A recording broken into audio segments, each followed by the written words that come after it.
I stand at my kitchen window, ceramic coffee mug warming my hands against the November chill seeping through the glass. The morning routine I've perfected over 5 years of professional independence crumbles the moment I glance down at parking spot #34B. Empty. The space where my forest green 2022 Subaru Outback should be sitting stares back at me, oil-stained concrete mocking in its bareness. I blink, set down my mug, lean closer to the window as if proximity might materialize the vehicle I made the final payment on just last week. My first thought is logical. I parked somewhere else. But no. I remember clearly pulling in at 6 p.m. yesterday after the site visit, grabbing my portfolio from the passenger seat, the satisfying chirp of the alarm setting. The building doesn't allow overnight street parking. Towing requires notice. My phone feels heavy as I dial building management. This is Florence Wilson in 4B. My car's missing from my assigned spot. Let me check the overnight log. Keys click. No towing authorized for your space, Miss Wilson. You might want to file a police report. The words land like stones in my stomach. I thank the manager, end the call, and immediately dial my mother. Surely Meryl will share my alarm, offer comfort, suggest calling the police together. Morning, honey. Her voice bubbles with unusual cheer. I was just about to call you. Mom, my car's been stolen. It's gone from my parking spot. Oh, honey, relax. We gave it to Griffin. He needs it more than you do. My hand tightens on the phone until my knuckles go white. What? He just got his license back after that silly suspension. Warren drove over this morning with the spare key you gave us. Griffin has that interview at Kellerman's across town. You know how unreliable the buses are. We figured you're so capable. You'd work something out. You always do. The casual dismissal in her tone triggers something deep in my chest. A memory surfaces unbidden 17 years old. Acceptance letter to the prestigious Whitmore Architecture summer program in hand. $2,000. My parents sitting across the kitchen table, Warren shaking his head. We just don't have it, sweetheart. You understand. I understood. Swallowed my disappointment like medicine, told myself they were doing their best. 7 days later, Griffin's gaming console mysteriously broke. Warren drove 2 hours to the specialty store, returned with a custom gaming PC. The receipt I accidentally saw while taking out trash.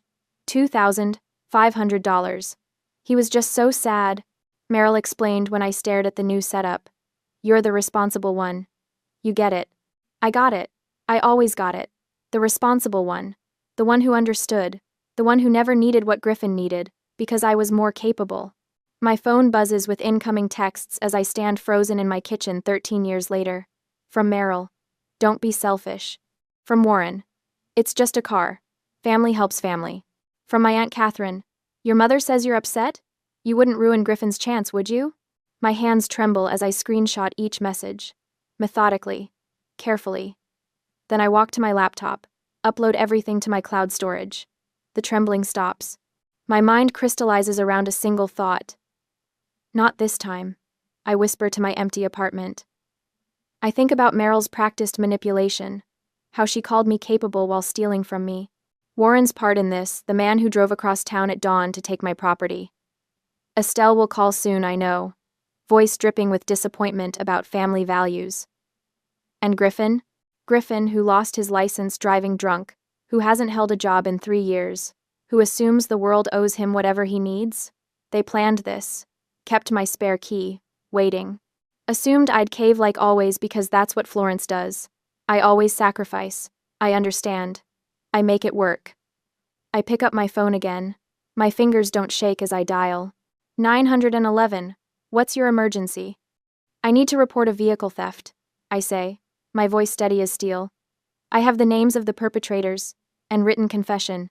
They're my parents. Officer Miller arrives at my apartment at 9:15 a.m., exactly 90 minutes after my 911 call. He's younger than I expected, maybe early 30s, with the kind of neutral expression that probably serves him well dealing with family drama masquerading as criminal complaints. I have everything ready on my kitchen table.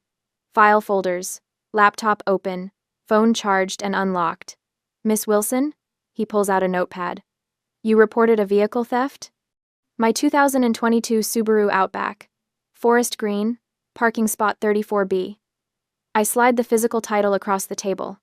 As you can see, I'm the sole owner. His eyebrows rise slightly as he examines the document. Most people probably don't have their car title this accessible. But I've been organizing important documents in labeled file folders since college, a habit that's about to pay dividends. And you believe your parents took the vehicle? I don't believe it. I know it. I turn my tablet toward him, insurance documents filling the screen. I'm listed as the only driver. 5 years of payments from my personal checking account. I pull up my banking app, scrolling through the documented history. Final payment made November 8th, last week. Miller writes steadily. And they had access to the keys? I gave my family a spare key for emergencies. The word tastes bitter now. Legitimate emergencies, medical situations, not grand theft auto to enable my brother's latest failure. I show him the screenshot compilation. Meryl's texts glow accusingly on my screen. We gave it to Griffin. He needs it more than you do. Your parents admitted to taking it? Miller's professional mask slips just enough to show genuine surprise. In writing, multiple times. I swipe through the evidence. My mother orchestrated it. My father, Warren, physically took the vehicle using that spare key. They positioned my brother Griffin as some kind of helpless victim who needed rescue. He just got his license back after a 2-year DUI suspension. Miller's pen moves faster. And your brother knew the vehicle wasn't his? Griffin knows I paid for that car the same way he knows the sun rises east.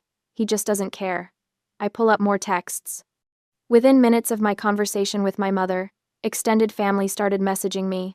Aunt Catherine, Uncle Robert, all recruited to pressure me into accepting this. The officer studies my face. Why didn't you just ask for the car back? The question hits exactly where it's meant to, because asking implies negotiation. This isn't a disagreement about borrowed property. This is theft of a $30,000 asset by people who assumed I'd be too afraid of family drama to enforce my rights. My phone buzzes. I glance at the screen. My boss, David, returning my earlier call. Excuse me one moment. I step into my bedroom, door half open, so Miller knows I'm not fleeing. David, I'm so sorry, I'm going to be hours late. What happened? You never call out. The humiliation burns. My car was stolen. By my parents. For my brother. I'm currently giving a police statement. Silence stretches 3 heartbeats too long. Jesus, Florence. Take the time you need. Is there anything we can do? I have that client presentation at 2, Riverside Development. My voice cracks slightly. The promotion committee meets Thursday. This is exactly the wrong time for... The presentation can be rescheduled. Your family just committed a crime against you. We'll handle it. I end the call before the pressure behind my eyes can become actual tears. When I return to the kitchen, Miller has moved to the texts documenting the conspiracy. Your mother uses the word gave repeatedly, he observes. She's careful with language. Gave sounds generous. Stole sounds criminal. I sit back down, hands steady now. But the law doesn't care about her word choice. The car title cares. The payment history cares. The fact that neither she nor my father nor my brother called to ask permission cares. Chloe Jenkins texts. On my way. ETA 20 minutes. Don't you dare take the bus. Relief floods through me. Chloe's a junior architect at the firm, 7 years younger than me but somehow more emotionally competent than my entire family combined. The powerlessness of needing a ride to work like I'm 16 again makes my jaw clench. Miller closes his notepad. Miss Wilson, I'll be honest. Family theft cases are complicated. But you've documented everything I'd need for a conviction. The title, the payments, the written confession. He pauses. Are you sure you want to pursue charges against your parents? I want to pursue charges against everyone involved. Griffin for driving a stolen vehicle, Warren for taking it, Merrill for conspiracy. Each name lands like a gavel strike. This isn't about a car. It's about 30 years of being treated like my property and boundaries don't matter because I'm supposed to be the understanding one. Understood. He stands. I'll file the report. The vehicle description will go out immediately.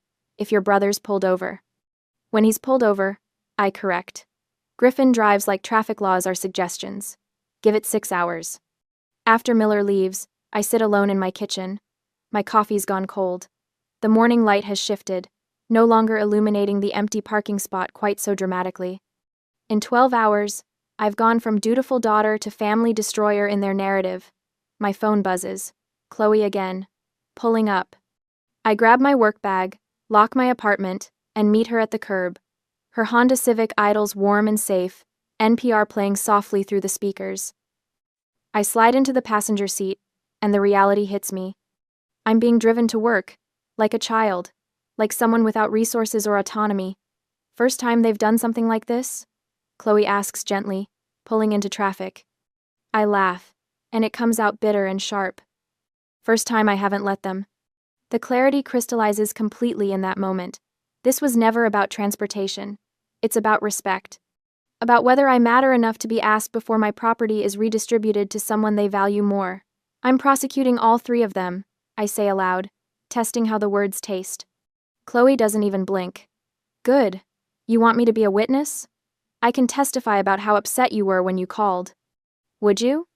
Florence, you drove me to the hospital at 2 a.m. when I had appendicitis last year.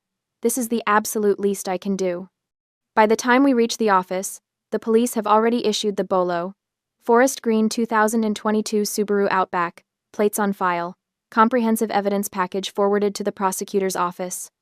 It's a small victory, but it's mine. The lobby ambush happens at 12:30 p.m. I'm reviewing structural calculations for the Riverside project when Chloe appears at my desk, her expression tight. Florence, your mother's downstairs. My stomach drops. What? She's in the lobby, demanding to see you. Chloe keeps her voice low. Security called up. She's making a scene. I save my work with hands that want to shake but don't. The elevator ride down feels both eternal and too brief. Through the glass doors, I can already see Meryl center stage in our firm's marble lobby, her voice carrying across the space designed for quiet professionalism. How could you? She's addressing the receptionist but projecting for everyone within 50 feet. Call the police on your own family? My colleagues freeze mid-stride. Sarah from accounting stands motionless by the coffee station. Two junior architects I've been mentoring hover near the stairwell, their faces reflecting pure second-hand embarrassment. You're sending your brother to jail! Meryl's performance hits full volume as I push through the doors. You monster! The receptionist, Maria, who always remembers my coffee order, glances between Meryl and security with obvious distress. Her hand hovers near the phone. Our security guard, Robert, approaches from his station, uncertainty written across his weathered face. Every instinct I've developed over 30 years screams to shrink. Apologize. Make this stop. Make it quiet. Instead, I walk straight toward her. My heels click against marble in the sudden silence. Meryl's performance falters when she sees me, then ramps up again. Florence, honey, we need to talk about... This is my workplace. My voice comes out level, professional. The voice I use with difficult clients. I don't look at my colleagues. I look at Robert. Please escort this woman out. She is trespassing. Meryl's mouth drops open. Actual shock crosses her face. She expected tears. An argument. The old Florence who would have rushed her outside, desperate to contain the damage. You can't be serious. Her voice loses its theatrical quality, turns sharp. Real. I'm your mother. And this is private property where I'm employed. I turn to Maria. Please note that Meryl Wilson is not authorized to visit me here. Security should remove her immediately if she returns. Chi. Robert moves in smoothly, decades of experience guiding him. Ma'am, I need you to leave the building. Florence! Meryl's shriek follows me as I turn back toward the elevators. This is ridiculous. We raised you better than this. I don't respond. Don't turn around. The elevator doors close on her voice, still echoing through the lobby, cutting off mid-accusation. My hands start shaking in the ascending elevator. Back at my desk, I expect whispers, judgment. Instead, Hannah from the junior architect pool appears beside me within minutes. My dad stole my identity when I was 22. She keeps her voice quiet. Opened credit cards in my name. I had to sue him to clear it. I stare at her. Hannah with the bright smile and perfect family photos on her desk. Sometimes family is just people who hurt you, she continues. You did the right thing. Throughout the afternoon, they keep coming. Tom mentioning his sister who borrowed $5,000 and disappeared. Maria sharing her brother's gambling problem that nearly cost her house. Stories emerging like water finding cracks, each one a small acknowledgement that I'm not alone in this. At 3 p.m., our senior partner, Richard Morrison, appears at my desk. My stomach clenches. Florence, a word? His office overlooks the river. Floor-to-ceiling windows, sleek furniture, the space where careers get made or broken. He gestures to the leather chair across from his desk. I heard there was an incident at work today. Yes, I keep my voice steady. My mother trespassed. Security handled it appropriately. Richard studies me over his reading glasses. Chloe mentioned you're dealing with some family issues. Vehicle theft? Heat crawls up my neck. I apologize for it affecting my workplace. You're apologizing? He leans back. Florence, you had security remove someone who was disrupting our office. That's exactly what you should have done. He pauses. I'm more concerned about you. Take whatever time you need. Your work speaks for itself. The tightness in my chest eases slightly. Thank you. The Riverside project can wait a few days if necessary. Family crises take precedence. Walking back to my desk feels different. Lighter. Chloe's organized a lunch delivery from the bistro down the street so I don't have to leave the building. IT stops by to offer blocking my family's numbers from the work phone system. Small protections building a wall between my professional life and the chaos trying to bleed into it. The call comes at 4:45 p.m. from Warren's personal cell, the number I can't block yet without seeming paranoid. You've lost your mind. His bellow makes me pull the phone from my ear. Several colleagues glance over. I walk to the small conference room, close the door. Tearing this family apart over a car? You stole my car. We borrowed it for your brother. You're going to send him to prison? He stole my car, while on probation. That's on him. After everything we've done for you. Warren's rage distorts his voice. We supported you all these years. Put a roof over your head, food in your mouth. Name one time. The words emerge cold. Certain. One specific time you supported me as an adult. Silence stretches across the line. I wait. The spare key. He finally sputters. We kept it safe for emergencies. And used it to commit theft. Anything else? More silence, his breathing heavy and frustrated. I'll tell everyone you've lost your mind. He threatens. The whole family, cousins, aunts, uncles, they'll know what you've done. Go ahead. I'm surprised by how calm I sound. Tell them I reported a felony. I'm sure they'll be fascinated. I end the call before he can respond. Chloe drives me home, refusing my protests. In my apartment building's lobby, the manager, Mr. Patel, stops me. Miss Wilson, I have security footage from this morning if you need it. A man matching your father's description was here around 6 a.m. Thank you. I'll get you the detective's information. Upstairs, Mrs. Patterson from 4C catches me in the hallway. Saw your father this morning, dear. Looked angry. You all right? The concern in her weathered face nearly undoes me. I'm fine. Thank you for checking. An hour after I came back, Rachel also came, college roommate, law school graduate, currently corporate attorney. She's brought wine and Chinese takeout. Chloe texted me. Rachel hands me a glass. I have a criminal defense attorney for you. Former prosecutor. She'll eat your family alive. My phone buzzes. A group chat forming. Team Florence. Chloe, Rachel, Hannah, Maria. Messages of support flowing faster than I can read them. I'm not alone in this anymore. Officer Miller's call comes at 6:47 p.m. Miss Wilson, thought you'd want an update. Your brother was pulled over doing 80 in a 55 zone about an hour ago. My wine glass pauses halfway to my lips. Vehicle's been impounded. He's in custody. Miller's voice carries grim satisfaction. Speeding in a stolen vehicle while on probation for DUI. His blood alcohol was .02, zero tolerance violation. Everything inside me goes still and focused. Your parents are listed as co-conspirators based on your evidence package. The DA's office is very interested in this case. After the call ends, I sit alone reviewing bank statements, calculating the impound fees I paid, $1,150, the towing, my Uber to work this morning, the missed client meeting that Richard graciously rescheduled. I pull out a fresh notebook, start documenting. Every cost, every consequence, every message, still flooding my phone from family numbers I haven't blocked yet. Estelle's name appears on my screen. My finger hovers over the decline button. The old Florence would answer. Brace for the guilt. The disappointment in her grandmother's voice. I let it ring. Screenshot the missed call. Save it with the others. Evidence. All of it evidence. My phone goes silent. I pour another glass of wine and return to my calculations. They wanted war. They're getting documentation. The next morning, the call comes at 8 a.m. sharp. I'm already awake, coffee growing cold in my hand as I review my documentation one more time. The courthouse number flashes on my screen. Miss Wilson? This is Assistant District Attorney Peterson. His voice carries skepticism like a scent.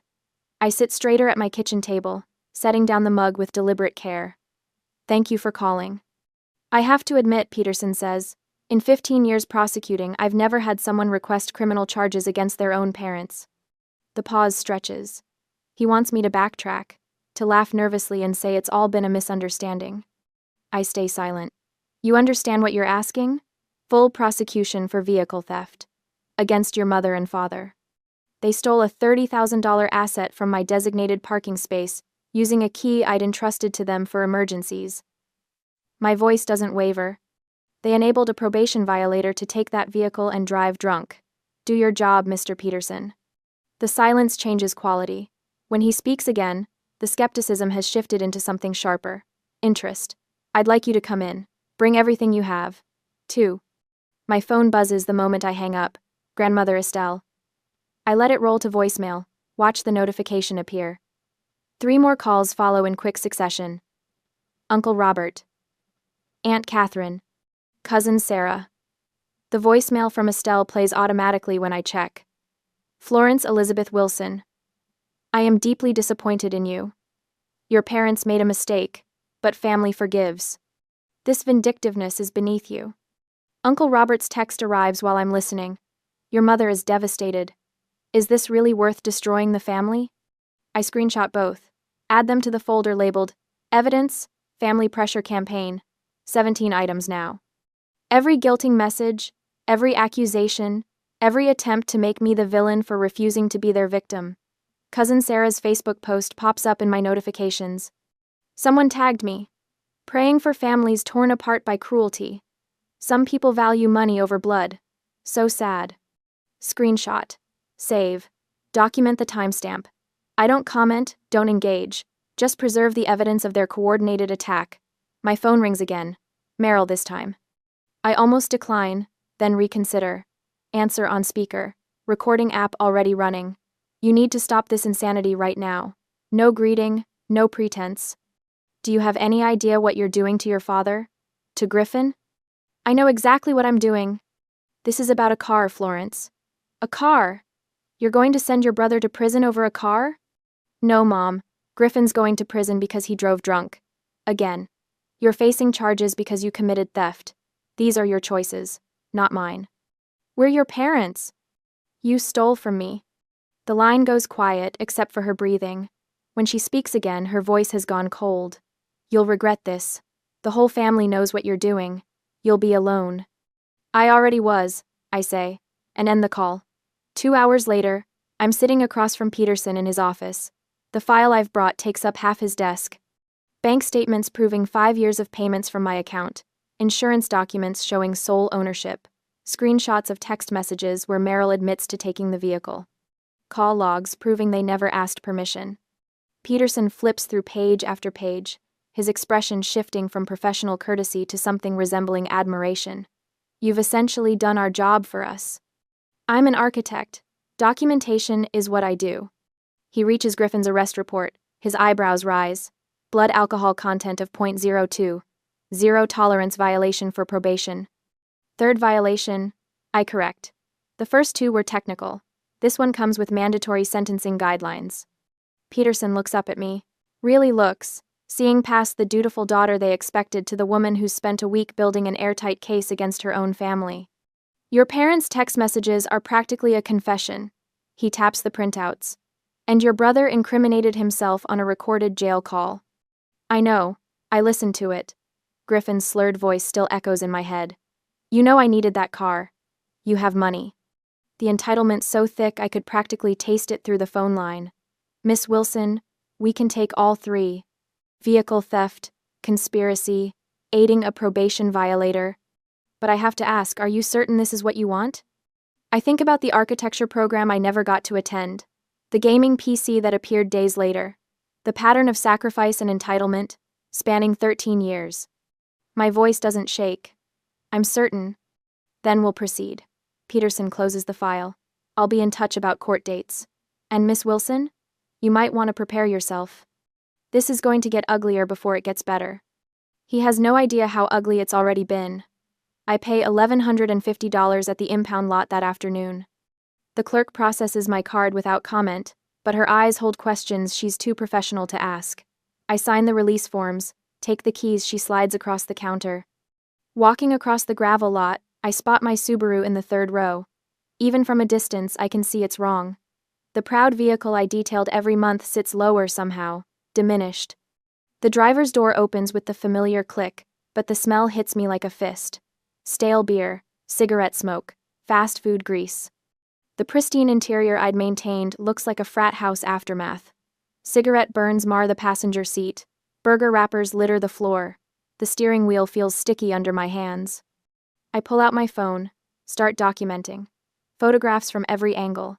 The ashtray I never used, now overflowing. The mileage showing 400 extra miles in a single day. The gas gauge sitting on empty. The oil change light glowing amber. Every violation gets cataloged, time-stamped, saved to cloud storage. This isn't just my car anymore. It's evidence. Proof of how little respect they had for what was mine. My phone rings while I'm photographing the back seat. The jail. I almost don't answer, then remember Peterson's words about Griffin's recorded call. I accept. Stay silent. Florence? Florence, I know you're there. You have to fix this. Griffin's voice carries that edge I know too well. The one that appears when he's not getting his way fast enough. I needed that car. You know I needed it. You have money, you could have figured something out. I say nothing. Let him fill the silence with his own destruction. That job interview was real.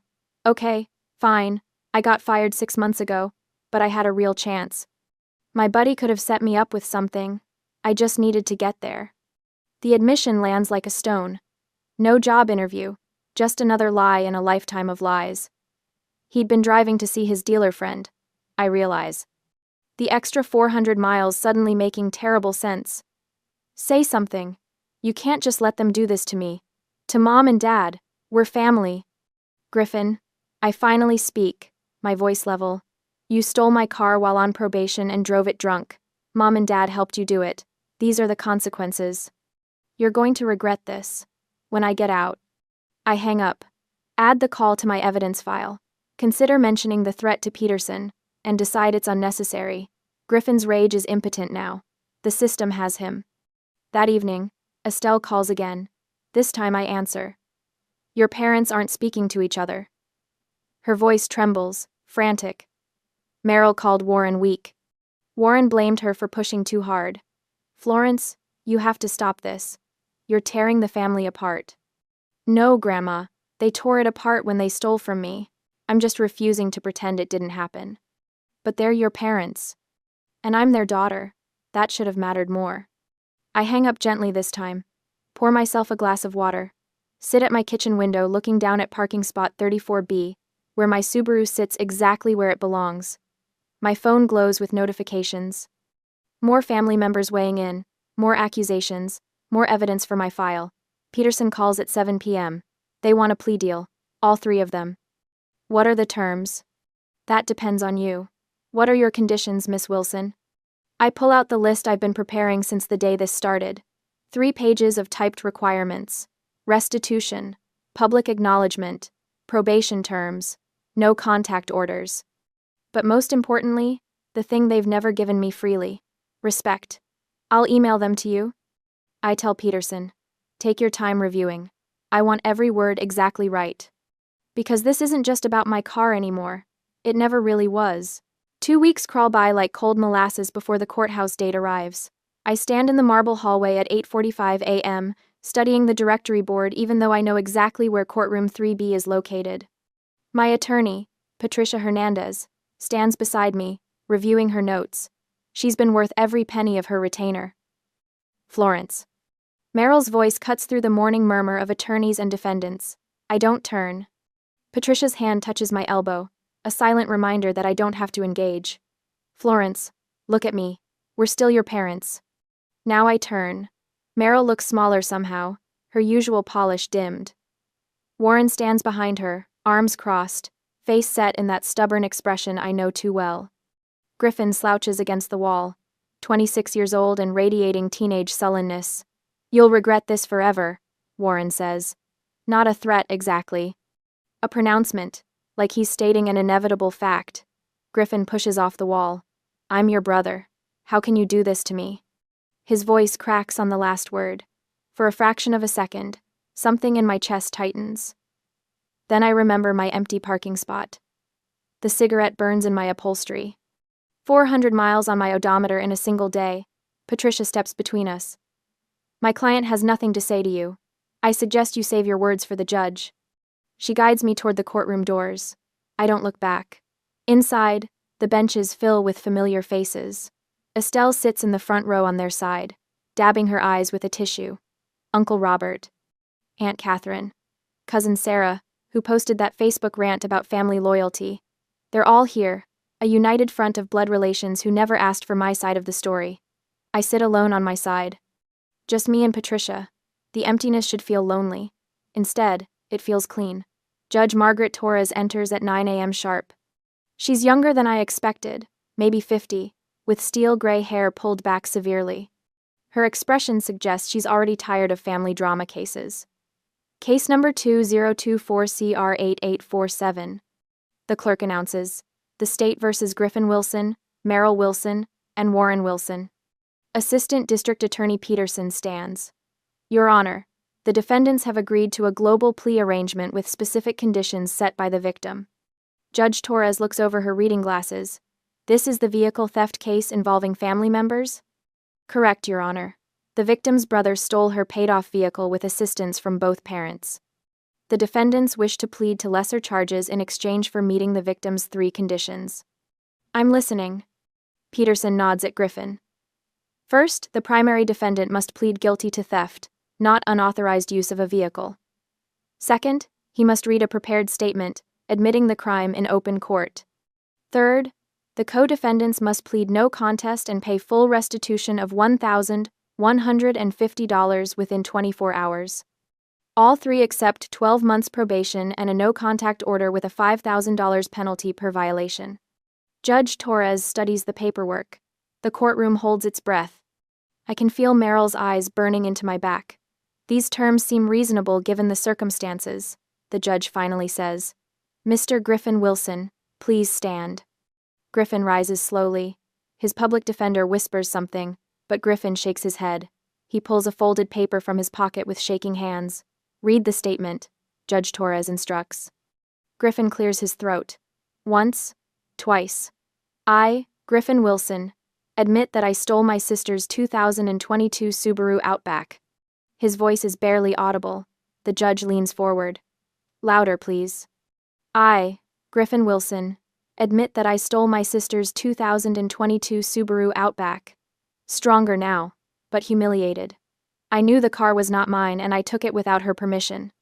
I knew this action was theft. The word theft catches in his throat. Not borrowing, not using. Theft. The specific word that matters. The word that makes it real. Meryl's sob echoes through the courtroom. I don't turn to look. Those tears aren't for me. They're for herself, for the respectable image crumbling around her. Warren and Meryl Wilson approach the bench. My parents stand together. Warren's jaw is clenched so tight I can see the muscle jumping. Meryl keeps dabbing her eyes, performing grief for an audience. You are charged as co-conspirators in this theft, Judge Torres says. Her tone has cooled several degrees.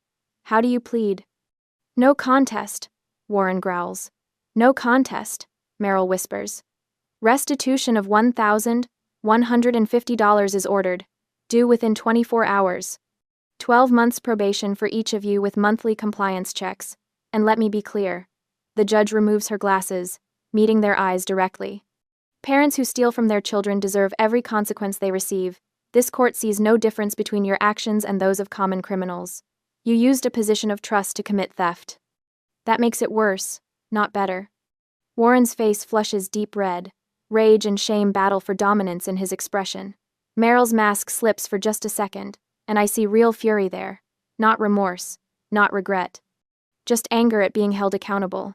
Griffin sways slightly, finally understanding that his parents can't save him from this. That their protection has limits. That actions have consequences. I sit perfectly still, hands folded in my lap. Patricia squeezes my shoulder gently. Behind me, the family witnesses shift and murmur. Estelle's tissue falls silent. Uncle Robert won't meet my eyes when I glance back. Cousin Sarah is staring at her phone, probably deleting that Facebook post. They heard the evidence.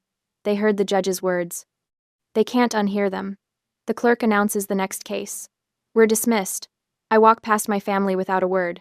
Outside, I breathe November air that tastes like freedom. 3 days later, a courier delivers an envelope. Inside, a check for $1,150. Meryl's handwriting on the memo line reads simply, "For Florence." No, sorry. No acknowledgement of wrong. Just my name. Like this is a birthday gift instead of court-ordered restitution. I deposit it electronically, add the envelope to my evidence file. That evening, Rachel brings wine to my apartment. We sit on my couch, my car keys visible on their new hook by the door. "How do you feel?" she asks. "Sad," I admit. Underneath the satisfaction. "Is that weird?" "Just came in." "Not even a little." Rachel refills my glass. "They made their choice. And I made mine." Through my kitchen window, I can see parking spot #34B. My Subaru sits there, steering wheel lock gleaming in the streetlight. It will be there tomorrow morning. And the morning after that. Nobody's coming to take it away. 8 months roll by before I realize I've stopped checking my phone every time it rings. The knot that used to form in my stomach when an unknown number appeared? Gone. I stand at my kitchen window on a Sunday morning. Same spot where this all started. Same ceramic mug warming my hands. But now, when I look down at parking spot #34B, my forest green Subaru sits exactly where I left it. The steering wheel lock gleams in the morning sun. That small red bar across the wheel costs $30. The GPS tracker hidden under the dash costs $200. The peace of mind knowing my car will be there when I need it? I can't put a price on that. My phone buzzes. Estelle's name lights up the screen. I answer on the third ring. Florence. Her voice carries that careful tone people use when testing thin ice. "Your mother misses you terribly." I take a slow sip of coffee, let the silence stretch. Estelle taught me the power of a meaningful pause, though she probably didn't mean for me to use it against her guilt campaigns. "They're still on probation, Grandma." Surely after all this time. "They have my number when they're ready to apologize." I keep my voice level, kind even. For the crime itself, not just the consequences it brought them. The silence on her end speaks more than words could. She knows. They all know now. That courtroom confession stripped away any remaining pretense that this was about a simple misunderstanding between family members. "I understand," Estelle finally says, and for the first time in my life, I think she actually does. Monday morning, I walk into the architecture firm's main conference room as Senior Associate Florence Wilson. The promotion came through 6 weeks ago. My colleagues stood and applauded when the partners made the announcement. Chloe grabbed my hand under the table and squeezed. Nobody mentioned the family drama that could have derailed everything. They respected what I'd done instead. Now I lead the downtown development project I used to assist on. Younger architects seek me out during lunch, ask questions about boundary setting that have nothing to do with structural engineering. My story became something I never intended. Proof that standing up for yourself doesn't destroy your career. Sometimes it saves it. The letter arrives on a Tuesday, exactly 1 year after the court date. Griffin's handwriting shakes across the envelope, my name and address barely legible. I recognize the penmanship from childhood birthday cards, back when Mom made him write thank you notes for gifts I'd saved up to buy him. I open it standing by my mailbox. No excuses, no requests. Just 3 paragraphs admitting he's in therapy twice a week, attending AA meetings, working through why he thought the world owed him my property. He takes responsibility without asking me to forgive him or respond or do anything at all with this information. I fold the letter back into its envelope, file it in my desk drawer at home. Progress noted. No response needed. Maybe never needed. That choice belongs to me now. Friday night, Rachel and Chloe arrive at my apartment with Thai food and a bottle of wine. We've made this a monthly tradition, these dinners with the family I chose rather than the one I was born into. Other friends cycle through depending on schedules. Tonight it's just the three of us. My sister tried but it's Christmas guilt trip, Rachel says, spearing a piece of chicken. I told her my apartment holds 6 people comfortably, and she makes 7. Boundaries holding? Chloe asks. Like fortress walls. We clink glasses, share stories of relatives who finally stopped calling, cousins who apologized months later, parents who learned that love requires respect. My story isn't unique at this table. That realization comforts me more than any family reunion ever did. Later, alone in my apartment, I pull out my journal. Old habit, new purpose. I write about the patterns I've broken, the lessons that cost me a family but saved my sense of self. I write about that architecture program I never got to attend at 17, how I built this career anyway. Despite them, not because of them. My success belongs to me. Nobody else gets to claim credit. Before bed, I install the final piece of my security system. The spare key that used to hang on my parents' hook sits in my safe deposit box now. Every protection the law allows, I've purchased. Insurance policy updated with complete theft history. Documentation filed and backed up in 3 locations. My last journal entry ends with words I need to see in my own handwriting. Family isn't who you're born to. It's who respects your worth. Blood doesn't grant access to your life. Love doesn't require self-destruction. I saved myself. I'd do it again. I close the journal, turn off the light, and sleep soundly.